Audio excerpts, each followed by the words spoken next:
Hello and welcome. Kamusta kayong lahat dito mga kapatid ko star viewers? Welcome back. And thank you po sa inyong lahat, sa lahat ng mga sumusubaybay dito sa aking YouTube channel, The Star Talking Tarot. So, I do hope everybody are doing well. Kamusta kayong lahat dito? So, ang reading natin ngayon is may nagmamarites sa inyo. Alamin natin kung sino tong taong nagmamarites sa inyo. Ay, Spirit ka rin dyan. Sino tong taong nagmamarites sa ating mga collective? If ever na nakita nyo itong video na ito, meaning this reading is meant to find you. So, para sa inyo ito mga kapatid, and collective reading po ito mga kapatid. Paalala ko lang, kunin nyo lang po kung saan ka nakarasanit, kung hindi naman para yung sa iba. Huwag lang po natin lahatin. Alright, sino itong nagmamarites sa ating mga collective lately?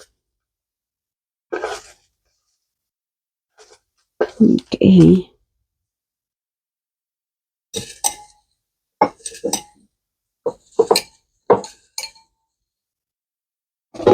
Saglit lang ha. Ang boss mong lalaki, ang ex mong babae, minamarites ka lately, schoolmate, ano pa, kapitbahay mong lalaki,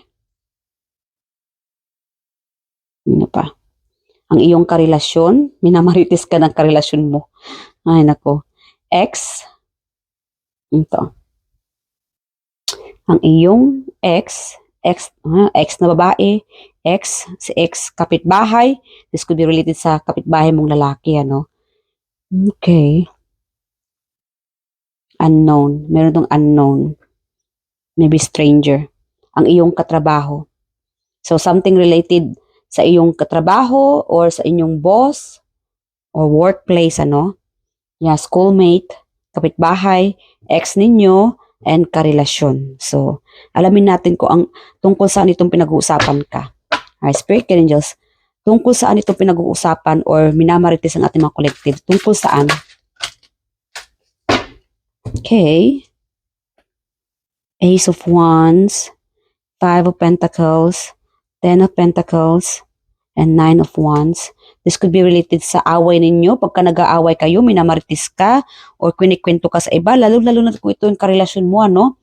At saka yung ex ninyo. Yeah, I think kwento niya sa iba kung paano ka nagalit, how you treated this person, kung paano mo siya iniwan, or paano ka umalis. Siguro iniwan mo siya, or ikaw to nang iwan. Yeah. Nine of Wands. So, yeah, maybe I'm getting like si collective ano, may pagka-strict. May mga bawal. And I think this person is asking siguro advice or sharing their thoughts, what they think about you.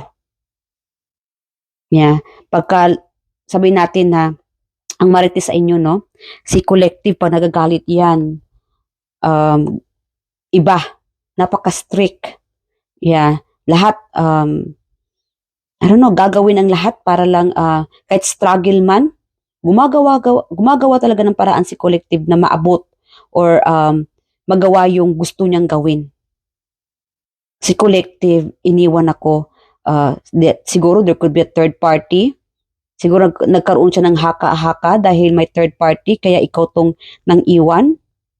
Or it could be the reason na nagkahiwalay kayo ng taong ito, ng ex ninyo. It could be related sa third party. Third party could be work-related, family members, or another person, no? Yeah. It could be something about number 5. Yeah, 5 could be, siguro nangyari ito month of May, Taurus. Yeah. Yeah, it could be, I don't know, it could be April. But this person's still thinking about you. Pinag-usapan ka niya or minamarites ka dahil I think this person's spying. This could be related din sa kapitbahay ninyo.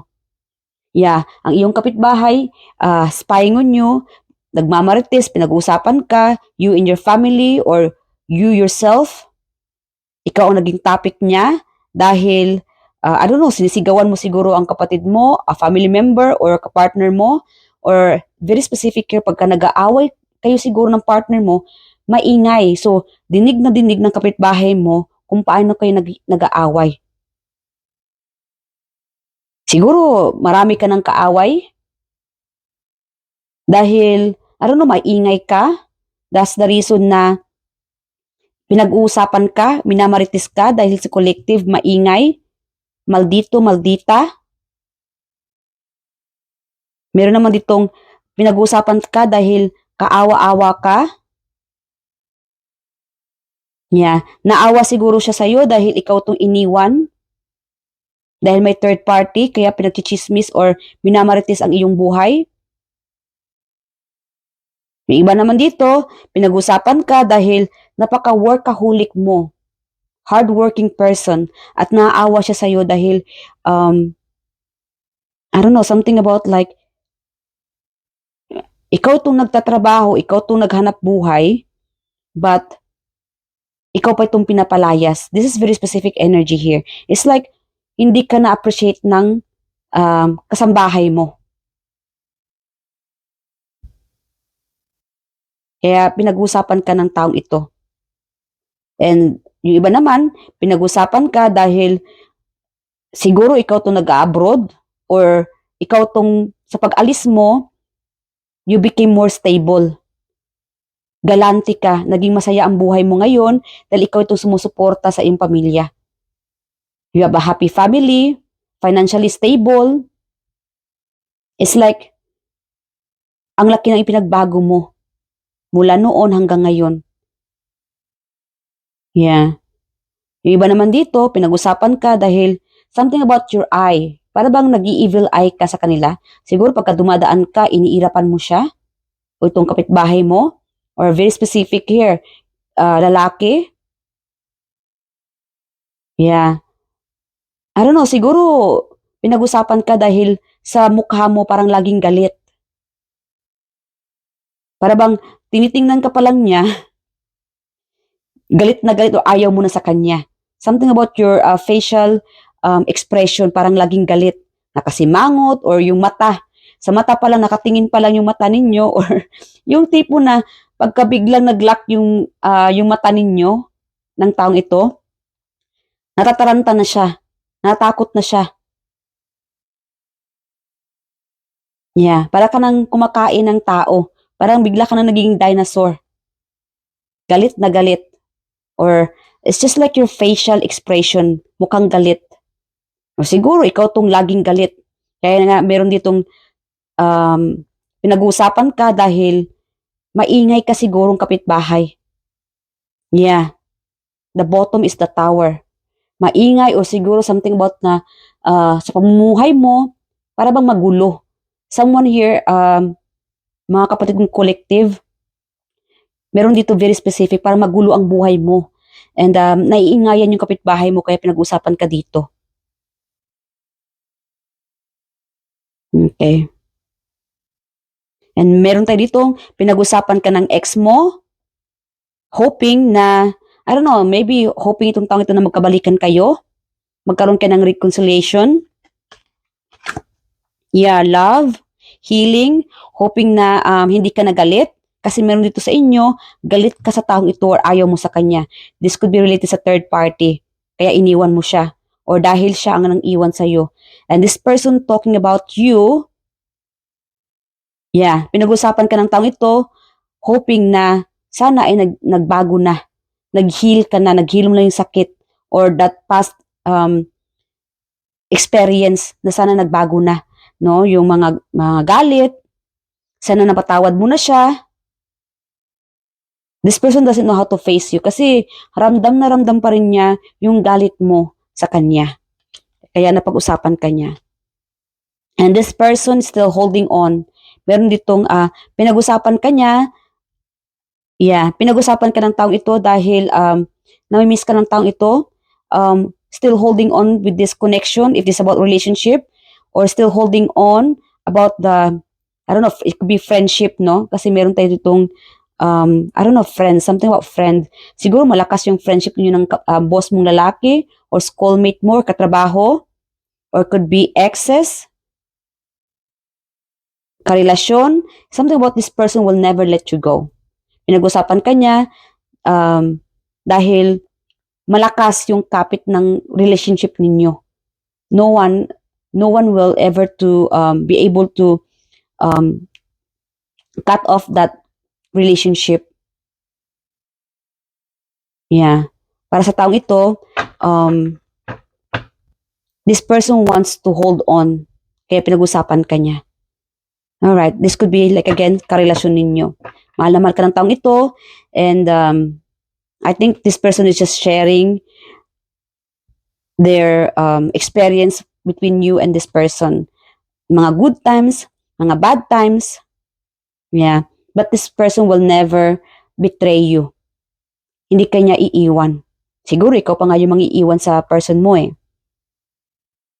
Yeah. At normal lang naman pagka may mapagsabihan yung person ninyo na sa mga good times and bad times, or lalong na sa mga bad times, I think they just want somebody to vent. Yeah, ilabas yung mga sakit, yung mga hindi na I don't know, something about like mga away, yeah, misunderstanding. So, it's normal lang naman. But most likely, hindi ka naman iiwan ng person mo kahit na ikaw ang naging topic niya sa iba. Alright? So, ano pa? So, let's go, move on na tayo sa yes or no. Short message lang tayo dito sa taong pinag-uusapan ka or minamarites ka. Alright, Spirit Guide Angels. Okay. You know what? Kuha muna tayo ng initials niya para ma-confirm natin na siya talaga mismo ang minamarites ka o pinag-usapan ka. Okay, Spirit Guide Angels. Sino itong taong minamarites o pinag-usapan ng ating mga collective? Initials. We have letter W, A, and H. Initials. E, L, V, and K. Okay, so yes or no na tayo mga kapatid. Ask any question and the answer will be yes or no. Pause nyo muna ang reading na ito and ask any questions. Mag-meditate ng konti. Alright, so you guys ready? Spirit Guide Angels, yes or no sa ating mga collective? Alright, so we have here yes, friendship.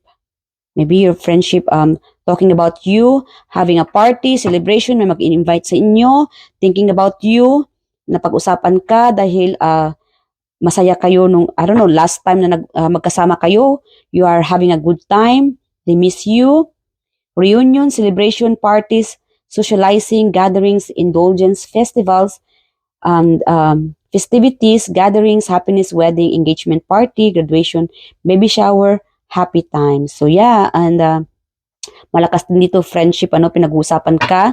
It's not about like pinag-uusapan ka dahil masamang intensyon nila.